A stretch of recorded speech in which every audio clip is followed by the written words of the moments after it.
लीलावती देवी महिला महाविद्यालय के ऑनलाइन एजुकेशन में आपका स्वागत है। हम लोग पढ़ रहे हैं डीएलएड चतुर्थ सेमेस्टर में प्रश्न पत्र है शांति शिक्षा सतत विकास। इसमें आज हम लोग पढ़ेंगे अध्याय 9 आंतरिक शांति। यदि व्यक्ति को एक अच्छा, लंबा और खुशहाल जीवन व्यतीत करना है तो मनुष्य के जीवन में आंतरिक शांति अत्यंत आवश्यक है। आंतरिक शांति हम कैसे कायम कर सकते हैं या आंतरिक शांति का हम अनुसरण कैसे कर सकते हैं, इसके लिए आज हम लोग चर्चा करेंगे उन साधनों का जिनके माध्यम से व्यक्ति आंतरिक शांति की ओर बढ़ सकता है या आंतरिक शांति कायम कर सकता है। शरीर और मन संपूर्णता के दो अंग हैं। यदि हमारा शरीर स्वस्थ है तो हमारा मस्तिष्क भी स्वस्थ होता है, हमारा मन भी स्वस्थ होता है और विभिन्न प्रकार के उत्साह और उमंग से भरा रहता है। और यदि हमारा मन स्वस्थ होता है तो हम खुशहाल रहते हैं और विभिन्न प्रकार की चंचलता से युक्त हम अपनी खुशहाल जीवन दिनचर्या व्यतीत करते हैं। इसलिए बहुत जरूरी है कि व्यक्ति का मानसिक एवं शारीरिक विकास सुदृढ़ हो। शारीरिक और मानसिक विकास तभी संभव है जब हम अपने देश में प्राचीन ऋषियों मुनियों द्वारा जो नियम बनाए गए थे, जो साधनाएं बनाई गई थी, उनका हम अनुसरण करें। उनमें से एक है योग। योग के माध्यम से हम आंतरिक शांति को कायम कर सकते हैं या हम शांति की ओर आगे बढ़ सकते हैं। तो हम सबसे पहले देखेंगे योग किसे कहते हैं। योग का अर्थ, योग शब्द संस्कृत में युज धातु में भय प्रत्यय लगने से बनता है। युज का अर्थ संयुक्त होना। युजते अनेन इति योगा, अर्थात योग का अर्थ है जो संयुक्त करता है, अर्थात जो इस आत्मा को उस परमात्मा से संयुक्त करता है, वह है योग है। पारंपरिक परिभाषिक शब्दावली में यह जीवात्मा का परमात्मा से संयुक्तिकरण है। वह मार्ग जिसके माध्यम से जीवात्मा परमात्मा से संयुक्तिकरण करती है, वह योग है। पाणिनि व्याकरण में योग के 3 अर्थ हैं। युज समाधौ अर्थात समाधि अर्थात चित्त की वृत्तियों का निरोध। दूसरा है युजर योग, योग या जोड़ फल। और तीसरा है युज संयमने, नियमन या सामंजस्य। व्यक्ति को योग के मार्ग पर चलकर अपने जीवन में आंतरिक शांति लानी होती। अब हम देखेंगे योग के लक्ष्य एवं उद्देश्य। भारतीय ऋषि मुनियों ने योग के जो लक्ष्य निर्धारित किए हैं, सबसे पहला है योग का लक्ष्य मुक्ति की अवधारणा, मुक्ति की अवस्था, मोक्ष या निर्वाण, कैवल्य के लिए सभी प्रकार की पीड़ा को विजित करने के लिए आत्मबोध अर्थात आत्म साक्षात्कार है। कहने का मतलब है कि जो मनुष्य का अंतिम लक्ष्य है वह है मोक्ष या निर्वाण। मोक्ष निर्वाण से आशय है इस जीवन मरण के बंधन से मुक्ति। अपने जब व्यक्ति को परम परमात्मा की का साक्षात्कार हो जाता है, जब उसका ज्ञान हो जाता है, तो वह इस जीवन मरण के बंधन से मुक्त हो जाता है। तो मोक्ष ही वह साधन है जिसके माध्यम से वह आत्मबोध या आत्म साक्षात्कार कर सकता है। ये योग का लक्ष्य है। इसके बाद है उद्देश्य। योग के मुख्यतः 3 उद्देश्य निर्धारित किए गए हैं। जिसमें पहला है नंबर 1 योग स्वस्थ जीवन की कला और विज्ञान है। सबसे पहले योग स्वस्थ जीवन का विज्ञान है, क्योंकि इसके माध्यम से ही व्यक्ति अपने हृदय में शांति, आनंद और आत्मा की मुक्ति ला सकता है। इसके बाद है यह कला है, क्योंकि व्यक्ति अपने भावों इच्छाओं का नियंत्रण इसके माध्यम से ही कर सकता है। इसके बाद नंबर 2 है योग व्यक्तिगत चेतनता और सार्वभौमिक चेतनता का एक आकार है। व्यक्ति योग के माध्यम से ही व्यक्तिगत चेतना लाता है और सार्वभौमिक चेतना की ओर वह अग्रसर होता है। इसके बाद है योग संपूर्ण मानवता के लिए एक अनुशासन है। योग हमें अनुशासन सिखाता है।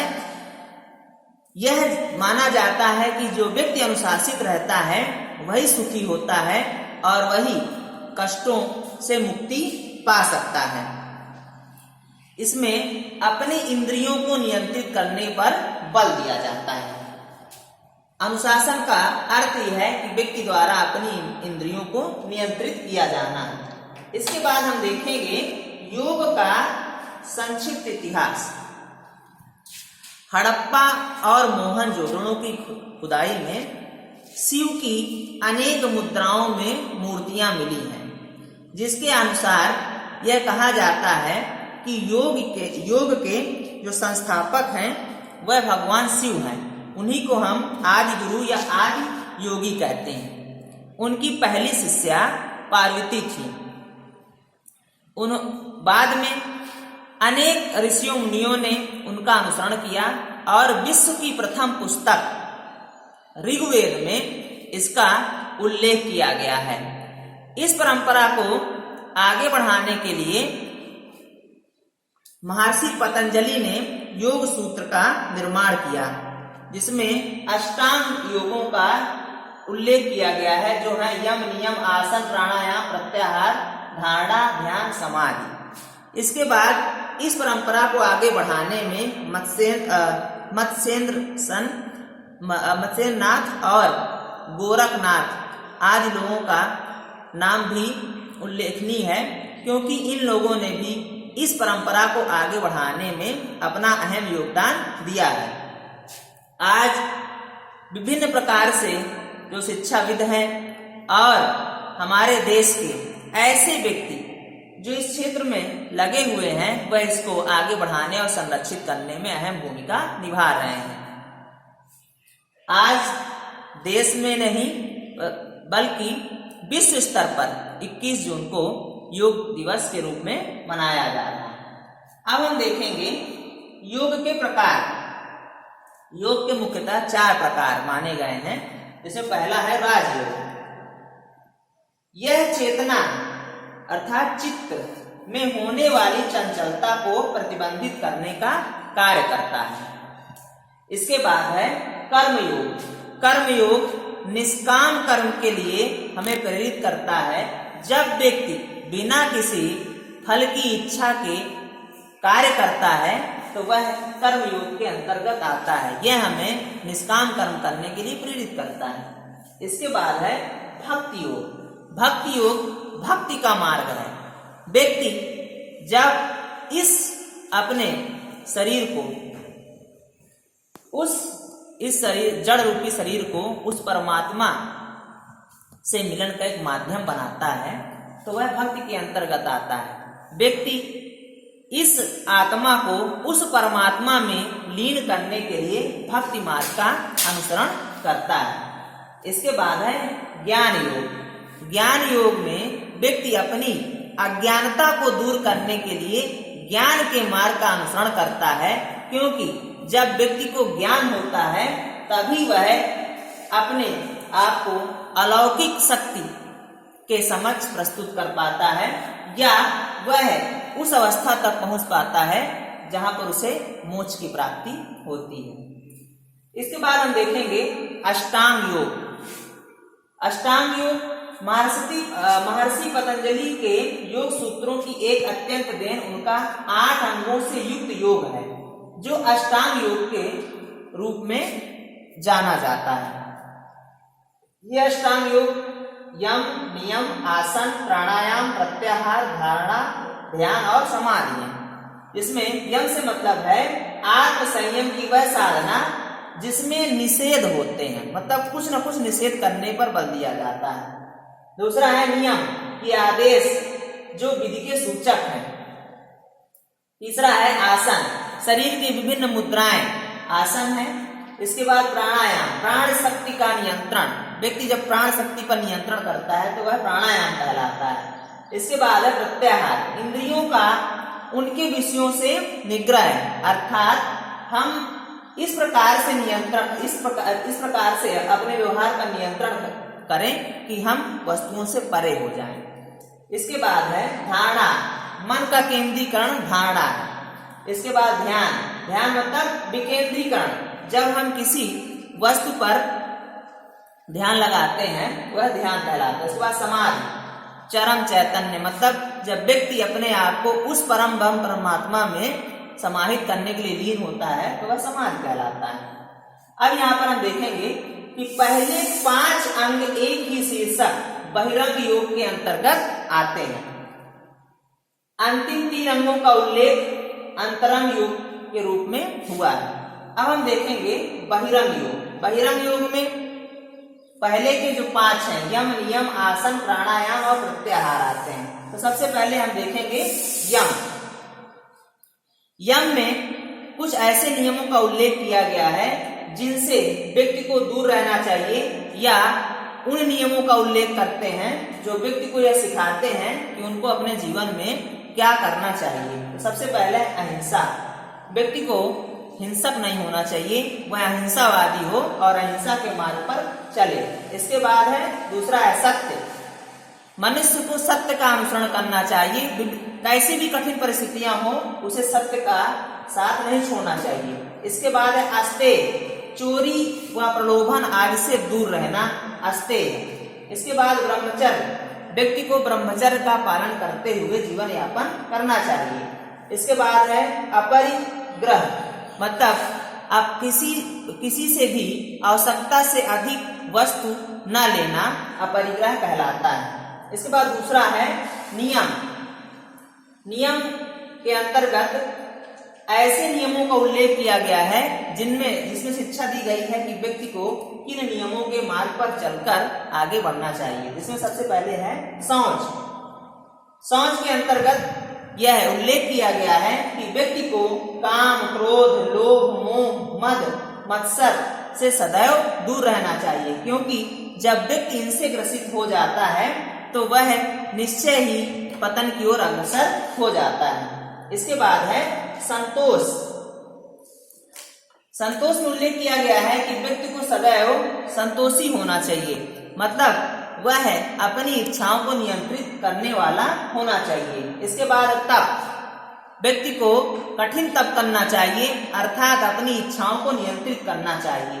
इसके बाद है स्वाध्याय, व्यक्ति को सदैव अध्ययन अध्यापन करते रहना चाहिए और अपने ज्ञान को बढ़ाने के लिए उसे स्वाध्याय पर बल देना चाहिए। इसके बाद है ईश्वर प्राणिधान। ईश्वर प्राणिधान में का मतलब है कि व्यक्ति को उस परम ब्रह्म परमात्मा में लीन होने के लिए ऐसे कार्य करने चाहिए जिससे उसका जो जन्म है वह सफल हो जाए। इसके बाद है आसन, वह स्थिति जो सुखद व स्थिर हो, शरीर की वह मुद्राएं जिनके माध्यम से वह अपने आप को उस स्थिति में पहुंचा सकता है जहां से वह शारीरिक और मानसिक रूप से सुखद स्थिति को प्राप्त करे। इसके बाद है नंबर 4 प्राणायाम। प्राण का आयाम मतलब नियंत्रण ही प्राणायाम है। प्राणायाम में व्यक्ति अपनी श्वसन क्रिया के माध्यम से अपनी प्राण वायु पर नियंत्रण करना सीखते हैं। इसके बाद है प्रत्याहार। प्रत्याहार का मतलब होता है परे होना, अर्थात जब हम अपनी इंद्रियों को बाहरी चीजों से दूर करते हैं और उनको अंदर की ओर मोड़ते हैं तो वह प्रत्याहार कहलाता है। इसके बाद है अंतरंग योग। अंतरंग योग के अंतर्गत तीन बिंदु रखे गए हैं, जिससे पहला है धारणा, दूसरा है ध्यान और तीसरा है समाधि। सबसे पहले हम देखेंगे धारणा। धारणा किसी निश्चित वस्तु या मन को एकाग्र करना है। जब हम अपना ध्यान किसी निश्चित वस्तु पर एकाग्र करते हैं तो वह धारणा कहलाता है। इसमें वह आपके शरीर का कोई हिस्सा भी हो सकता है जिस पर आप ध्यान केंद्रित करते हैं। इसके बाद है ध्यान। जब हम अपेक्षाकृत अधिक समय के लिए किसी वस्तु पर धारणा या अवधारणा करना सीखते हैं तो वह ध्यान कहलाता है। और लास्ट है समाधि। समाधि में मन इतनी गहराई से वस्तु के विचार में डूब जाता है कि वह स्वयं को उसमें खो देता है। वह उस वस्तु में अपने आप को लीन पाता है। वह अपने शरीर के सुख दुख दर्द को भूल जाता है और वह शुद्ध रूप से ऐसी अवस्था में पहुंच जाता है जिसमें उसे इस संसार के बारे में नहीं पता होता है या अपने चारों ओर की परिस्थितियों के बारे में बोध नहीं होता है। तो आंतरिक शांति योग के माध्यम से ही संभव है। जब व्यक्ति योग के माध्यम से उस आंतरिक शांति की ओर बढ़ता है तभी उसे परम ब्रह्म परमेश्वर की प्राप्ति होती है। आज के लिए इतना ही। धन्यवाद।